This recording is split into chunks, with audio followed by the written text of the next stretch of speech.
The Word of God is alive and powerful, sharper than any two-edged sword, piercing even to the dividing asunder of the soul and spirit, and of the joints and the marrow, and is a critic of the thoughts and intents of the heart. All Scripture is God-breathed and is profitable for doctrine, for reproof, for correction, for instruction in righteousness, that the man of God might be mature, thoroughly equipped unto all good works. Study to show thyself approved unto God, a workman that needeth not to be ashamed, rightly dividing the word of truth. Psalm 18:30. As for God, his way is perfect. The word of the Lord is tried. He is a buckler to all those that trust in him. Ecclesiastes 7:8. The end of a thing is better than its beginning. The patient in spirit is better than the proud in spirit. Romans 15:3-5. For even Christ did not please himself, but as it is written, the reproaches of those who reproached you fell on me. For whatever things were written before were written for our learning, that we through the patience and comfort of the Scriptures might have hope. Now may the God of patience and comfort grant you to be like-minded toward one another according to Christ Jesus. Psalm 27:14. Wait on the Lord, be of good courage, and he shall strengthen your heart. Wait, I say, on the Lord. Philippians 2:1-4. Therefore, if there is any consolation in Christ, if any comfort of love, if any fellowship of the Spirit, if any affection and mercy, fulfill my joy by being like-minded, having the same love, being of one accord, of one mind. Let nothing be done through selfish ambition or conceit, but in lowliness of mind, let each esteem others better than himself. Let each of you look out, not only for his own interests, but also for the interests of others. Before we start our Bible study today, let's go right away to the use of 1 John 1:9, so we can be prepared academically for the study of the Word of God. 1 John 1:9 says, if we confess our sins, God is faithful and just to forgive us our sins and to cleanse us from all unrighteousness. For you unbeliever, it is faith alone in Christ alone. Let us pray.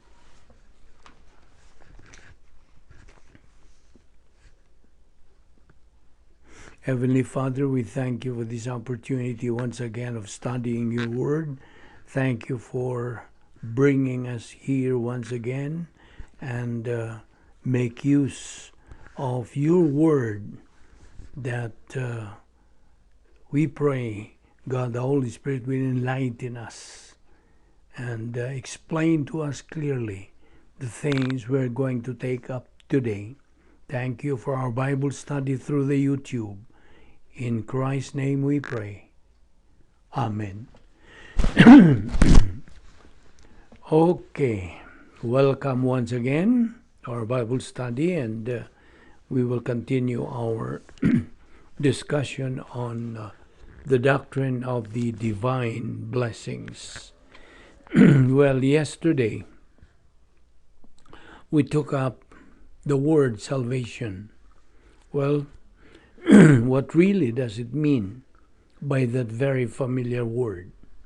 Well, as a review, salvation, as what is explained by the Word of God, is what you have received from God. What have you received from Him at the moment of salvation. It is eternal life. That was grace. You see, grace is what God gives us. All that God gives us, people. He gives us all. So we won't have to do anything. Again, that is grace. So when we talk about salvation, salvation is the result of the grace of God. And because of that, it is not possible that you need to strive and to try to do things for your salvation anymore. Why? Because salvation is what has been provided by God to us by grace. So I hope you understand that. So therefore, if you are now a believer, this very principle shows to us that your life and your life at this point in time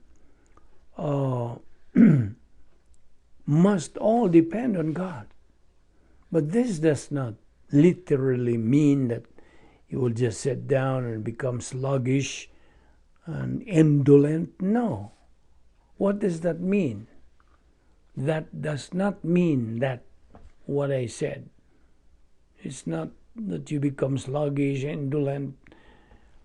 That does not mean that.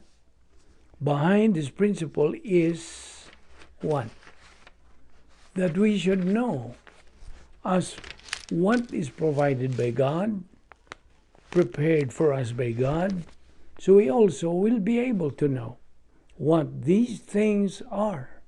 So we will know how to use them and what are the means we should do in order to acquire them. Do you know what I mean?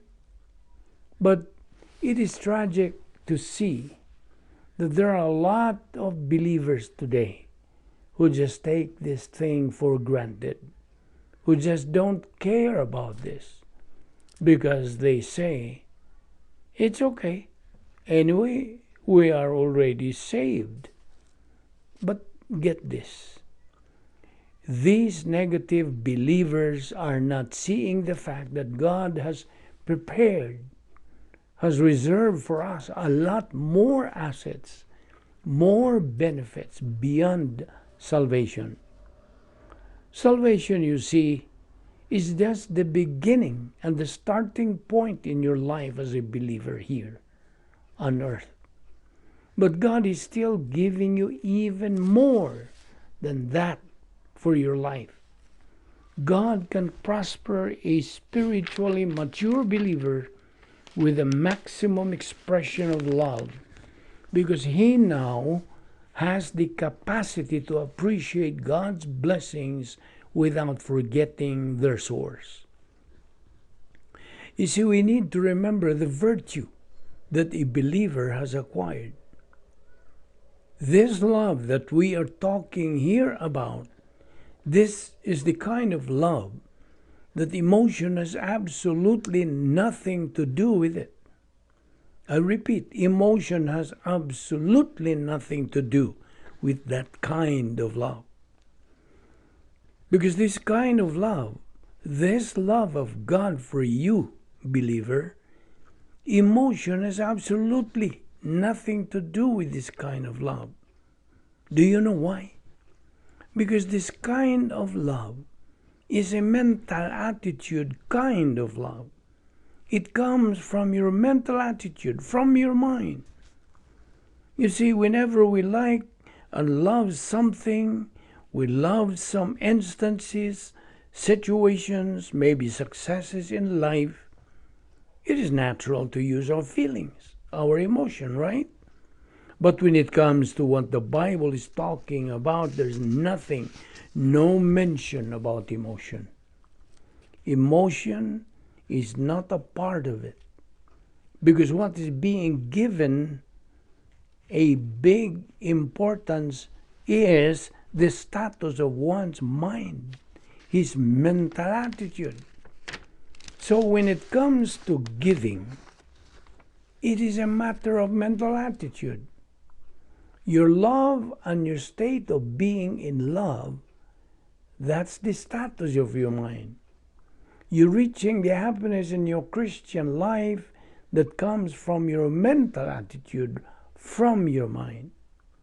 So let me repeat to say that happiness, that plus H, we experience or you experience in your Christian life, that's the status. And it emanates from your mind. And therefore, when we talk about the divine dynasphere, emotion has nothing to do with it. Emotion is absolutely out of the picture there.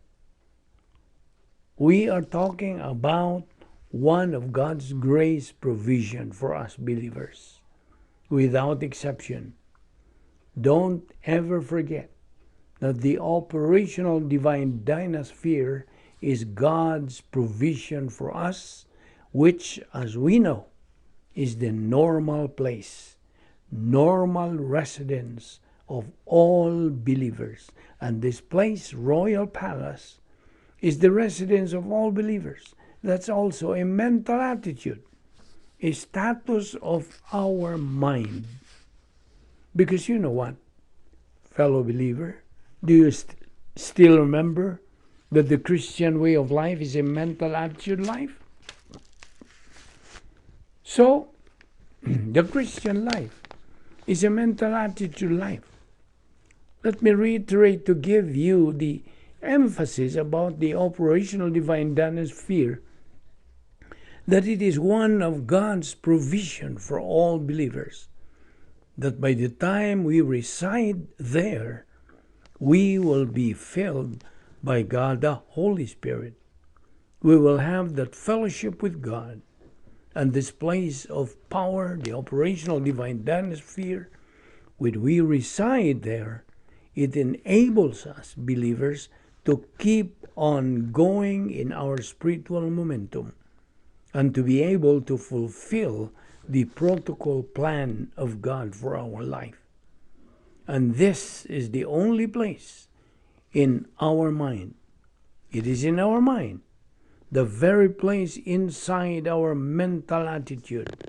Again, this is a mental attitude that gives us believers the opportunity to move forward in our spiritual life until we finally can step on that stage, the stage of spiritual maturity, otherwise called the capacity stage. That stage is the very stage where you can now have the capacity to receive and enjoy the blessings that is called escrow blessings. Capacity stage for capacity for happiness, capacity for love, in short, capacity for life. So, what we have already told you, fellow believer, the operational divine dynasphere is the only place to reside for all believers that God has set up while we are still here in this world that is ruled by God's arch enemy, Satan. This is the only place, the operational divine dynasphere is the only place where there is peace, there is rest. Everything and everywhere outside of it, there is no peace. It is restless, which is now, I would like to say, this place of God's power, which is now termed as the operational divine dynasphere, is right there in you. And it is there that you can experience the clarity, the lucidness of the Word of God. And do you know why? Because that is the only place which is considered as a perfect environment. And not only that, it is there that you can experience and feel the veracity of the power of the Word of God.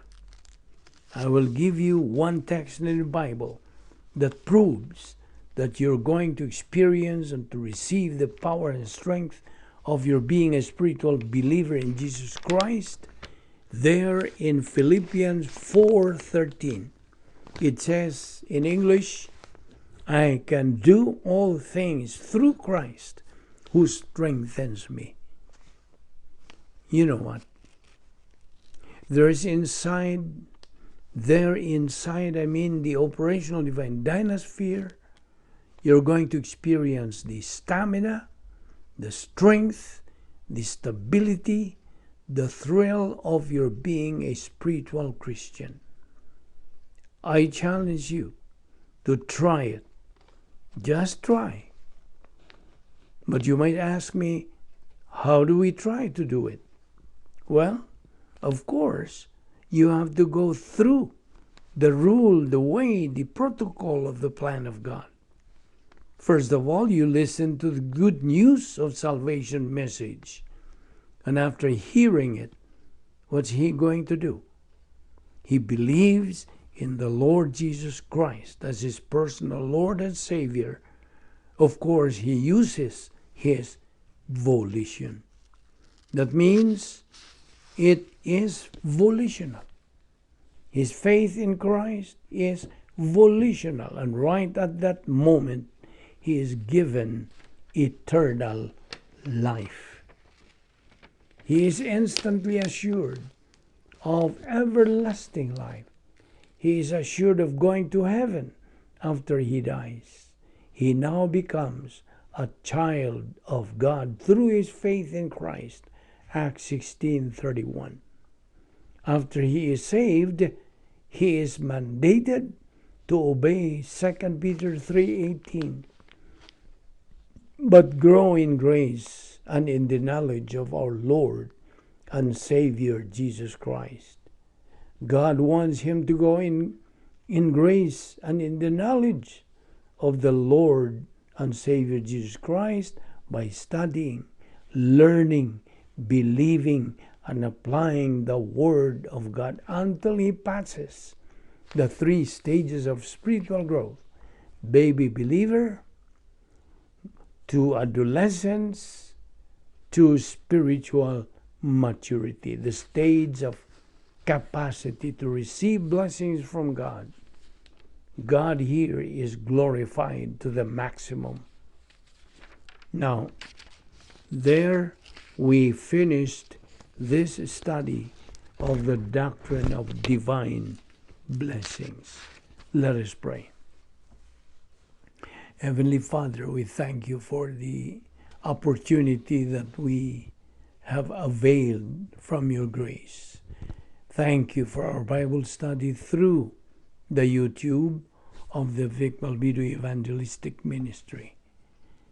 Thank you for all of these things that we have made use of because of your grace. Grace, as we know, is what we do not deserve, we do not earn, we do not work for. Thank you for all these things. In Christ's name, amen.